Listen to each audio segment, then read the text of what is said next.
Andriamanitra rainay, loharano ny fiainanay, antoky ny fahombiazanay. Ndreto izay rehefa samy notahinao, tonga manome voninahitra anao eto amin'izao vavahadin'ny lanitra izao. Tonga miankohaka eo anatrehan'ny seza fiandriananao. Tonga manatitra ny vokatra noho ny fitahinao. Avia Tompo, aza velangahy ahy izahay.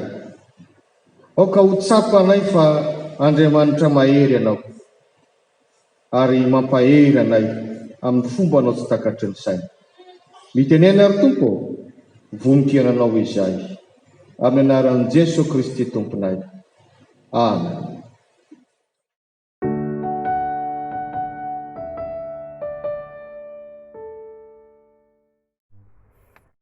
Filipianina toko 2 andininy 12 ka hatramin'ny 18. Vakina amin'ny anaran'i Jesosy Tompo. Koa amin'izany ry malalako, tahaka ny nanan-kenareo mandrakariva, tsy fomba teo aminareo ihany aho, fa ankehitriny dia bebe kokoa aza raha tsy eo aho, miasa amin'ny tahotra sy ny ovitra hahatanteraka ny famonjenanareo. Fa Andriamanitra no miasa ao anatinareo, na ny fikasana na ny fanaovana, hahatanteraka ny sitrapony.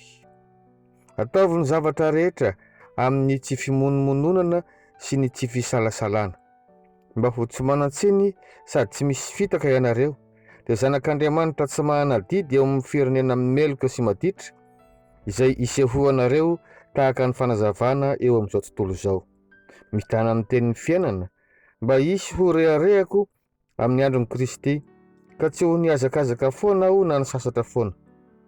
Eny na dia haidina ho fanatitra, haidina eo amin'ny fanatitra sy fisoronan'ny finoanareo aza aho, dia faly ka miara-mifaly aminareo rehetra.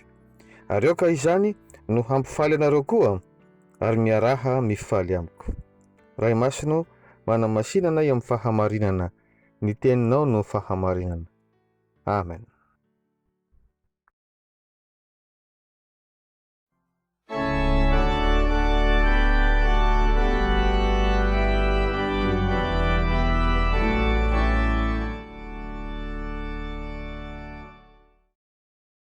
Ho aminareo rehetra indray ny havana ny fahasoavana sy ny fiadanana avy amin'Andriamanitra raintsika sy Jesosy Kristy Tompo. Amen. Filipianina toko 2 andininy 12 ka hatramin'ny 18. Nakana ny lohahevitra hoe ny fomba hahombiazana amin'izay atao. Ny fomba hahombiazana amin'izay atao. Tany amin'ny taona 70 amin'izao androntsika izao no heverina fa nanoratan'ny apôstôly Paoly izao taratasy ho an'ny Filipianina izao raha nogadraina tany Roma izy. Ny tanànan'ny Filipianina moa dia any Gresy ankehitriny rajarena amin'ny saritany. Io no tanàna Eoropeanina voalohany nitorin'ny apôstôly Paoly ny filazantsara. Ny Filipianina toko 2 andininy 12 ka hatramin'ny 17 dia fampirisihana ny Filipianina mba hiasa amin'ny tahotra sy ny ovitra. Norasina ny lohahevitra hoe ny fomba hahombiazana amin'izay atao. Ny fomba voalohany ahatonganao ahomby, manome lanja ny fanekena izay natao. Manome lanja ny fanekena izay natao. Hoy ny andininy 12. Koa amin'izany ry malalako, tahaka ny nanekenareo mandrakariva, tsy fony teo aminareo ihany aho, fa ankehitriny dia bebe kokoa aza raha tsy io aho miasa amin'ny tahotra sy ny ovitra ahatanteraka ny famonjenanareo. Ny apôstôly Paoly dia midera ny fahazotony reto mpiara-miasa taminy tao Filipi reto, arak'izay hitantsika amin'ny andininy 12 izay nivakina teo. Ary tsy mba nanery ireo mpiara-miasa ireo izy, fa rehefa niantso tamin'ny fitiavana izy dia nanaiky atsitrapo ireo Ka izany no mahatonga azy mbola mangataka hoe tahaka nanekenareo rehefa niaraka taminareo aho naoka mbola anekenareo ihany.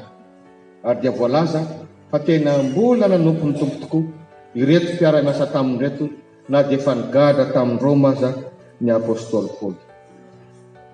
Ry havana, ny kristianina dia olon'ny fanekena, homme et femme de parole. Rehefa eny dia eny, rehefa tsi dia tsi. Isika kristianina dia matahotra ny mivadika amin'izay efa nekena, araka amin'ny tenin'i Jesosy Tompo hoe fa aoka amin'ny teninareo eny eny, tsia tsia. Fa izay mihoatra noho izany dia avy amin'ny ratsy. Azao ny tsarovy, ny zavatra ataontsika rehetra dia tsy maintsy ny alohavana fanekena, ary fanekena kalalahana. Raha mpianatra ianao ka misoratra anarana amin'ny sekoly anankiray, inona ny dikan'izany? Nanaiky akalalahana ianao fa vonona ny hianatra ao, tsy ho tambatambazana ianao no hianatra, fa hiezaka mba hitondra vokatra tsara, mba haomby. Raha mpiasa ianao matoa tafiditra amin'ny orinasa anankiray dia nisy fanekena na contrat nekenao tao, ary vonona ianao ny asa tsara anaraka ny fitsipika sy ny fandamina. Manaja tsara izay nekena, hajaho izay efa fanekena nataonao, fa izany no lalàna voalohany fahombiazana amin'izay rehetra ataonao. Hajaho, aza manaikinaiky foana rehefa zavatra tsy ho vita, ary rehefa nanaiky mangataha amin'ny tompo mba hanaja an'izany fanekena izany, fa izany no manome haja sy asina anao voalohany, tanterahanao antsaka sy andavana ny zavatra nekenao. Fomba faharoa hahombiazana amin'izay atao, manatanteraka ny atao noho ny fankatoavana an'Andriamanitra. Manatanteraka ny tokony ataonao noho ny fankatoavana an'Andriamanitra. Ny andiny faharoa, ankehitriny bebe kokoa aza raha tsy eo aho, koa miasa mitahotra sy niofotra ahatanteraka ny famonjena anareo, mitahotra sy niofotra. Tsy tahotra sy ovotra lehibe io, fa tahotra an'Andriamanitra indrindrandrindra.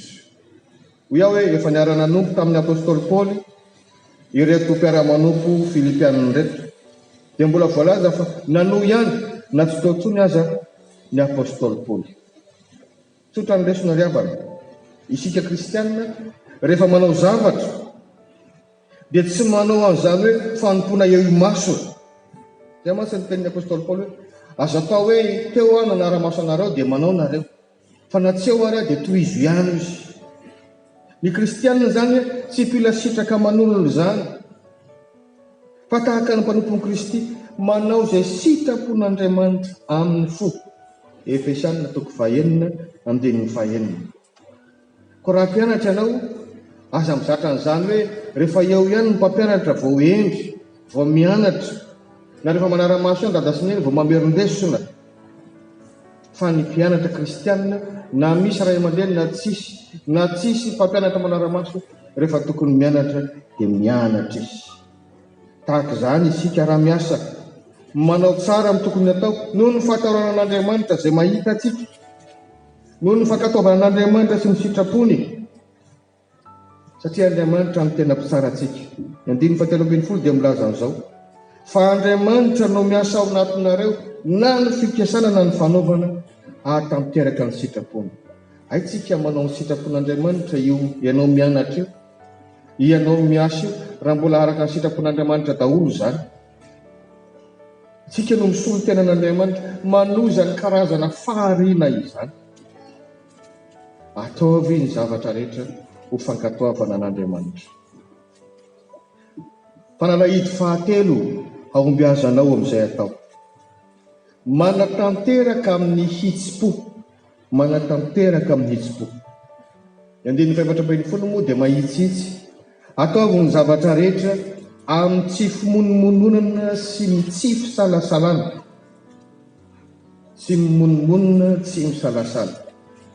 Rehefa ny sitrapon'Andriamanitra tokoa nankatoavintsika ao anatin'ny fanahiny hoe Zany ny sitrapon'Andriamanitra, zampanompon'Andriamanitra. Ho ataoko zany dia milaza aminao hoe miala ho azy zany fimonomononana zany, miala ho azy zany fisalasalana zany. Kolosianina 3:7-20 dia milaza mazava, ary na inona ataonareo dia ataovy amin'ny fo tahaka ny ho an'ny tompo fa tsy ho an'olona. Za zao raha mitory teny eto, fantatro fa natao ho anareo tokoa zany, fa manao izany koa aho noho ny amin'ny tompo izay maniraka mampahery ary mbola hitsara manao zavatra tahaka ny ho an'ny tompo. Mampalainy kely hoe manao zavatra tsika sady manao zavatra amin'ny alahelo, sady manao ihany ny monomonina feno fahatezerana.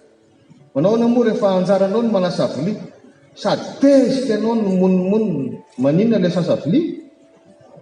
Zara vita ary mety ho vaky aza fa voatotototona. Fa raha ianao le hoe anjara rarahako ty fanatiako any dada sy neny, zara teo ato an-trano zanaka, dia ataoko amin'ny fifaliana sady miraira izy manasa vilia. Mampahatsiaro fitaniana hoe asa atao akira tsy vitatsiana atao.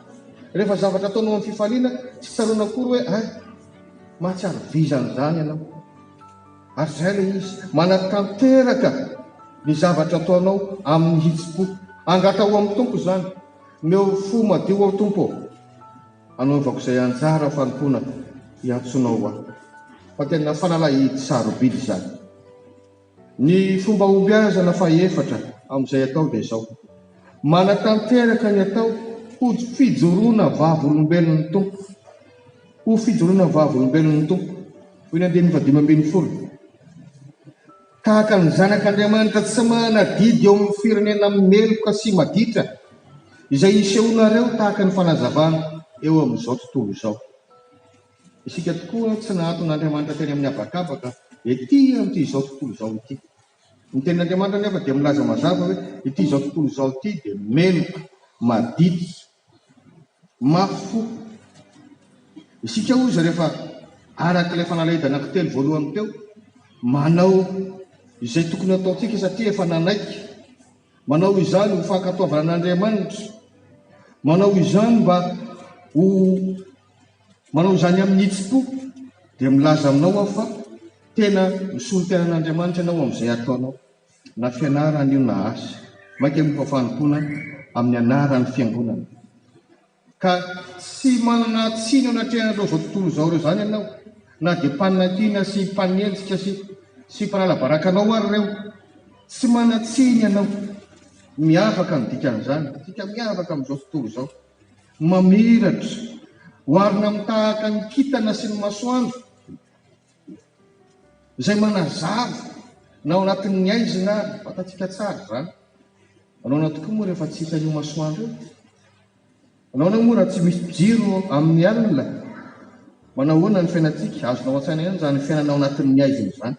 Ka itsika ilay araka ny ambaran'i Kristy hoe fahazavana izao tontolo izao.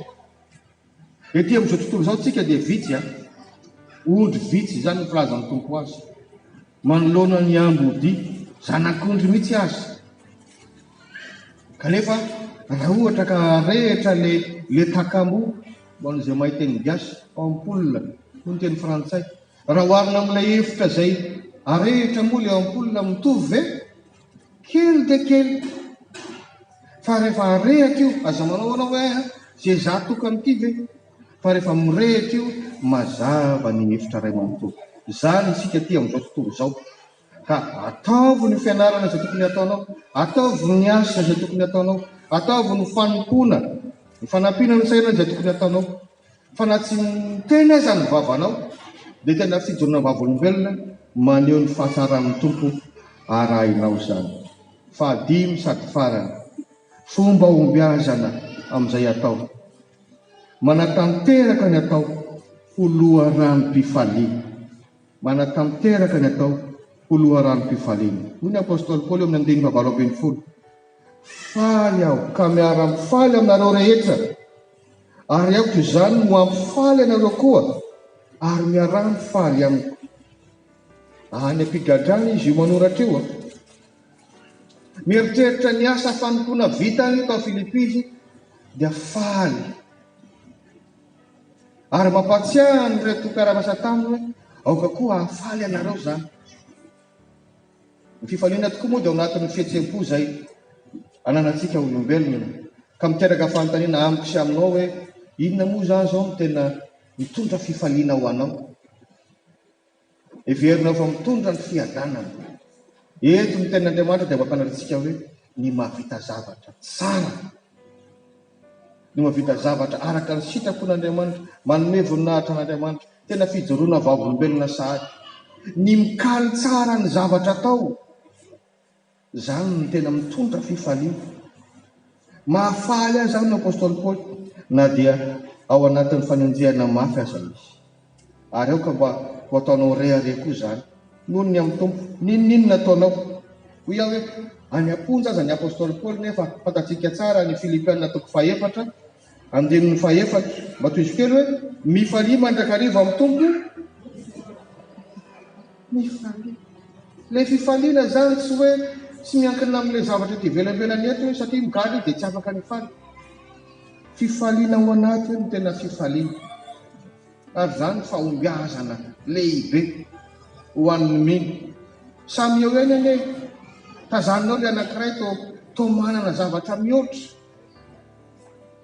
to manana vola betsaka, fa tsy hitanao ny amin'ny endrina sy eo amin'ny fiainany mihitsy zany fifaliana zany. Le olona ny averinao fa tsotsotso, mana-fifaliana, mipitipitika, satria tena fifaliana avy amin'Andriamanitra. Ry havana, ny apôstôly Paoly no nisandotra voalohany ny fitorianan'ny filazantsara tany ivelan'ny Israely. Manjary niparitaka ilay filazantsara nenga atao amin'ny firenen'ny Israely.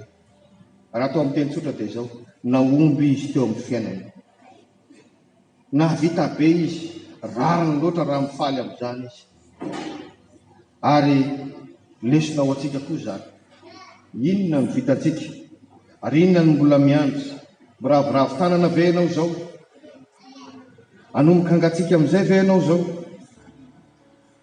Sa mbola mikendry zany hoe haomby zany ihany? Misy fomba 5 ireo, tsy ireo ihany, betsaka ny fomba. Fa raha tsorina ny apôstôly Paoly, raha naomby dia nijoro vavolombelona izy, niazy Kristiny nalay ny tahaka. Jereo ny Filipianina 4:5 hatramin'ny 9, tahaka ny Kristy ozy aoka nanana an'izany fisainana zany tsika, na dia nanana ny endrik'Andriamanitra aza dia tsy nataony zava-dehibe ny fikerina mafy zany, fa nidiny izy hanam-pitoviana amintsika. Ary Jesosy no tena modely amin'ny fahombiazana. Ny mission an Jesosy tetỳ an-tany no sarotra indrindra. Ianao tsy meloka, nefa ianao no hoelohina ho faty, ianao no ho arabiana mba hisolovona ny hafa. Vitany zany mba nanantsika sanao famonjena. Raha tena Jesosy Kristy ny tompo sy mpamonjy anao dia matoky fa hitarika anao any amin'izany fahombiazana zany tokoa izy. Ho azo reny voninahitra. Amen.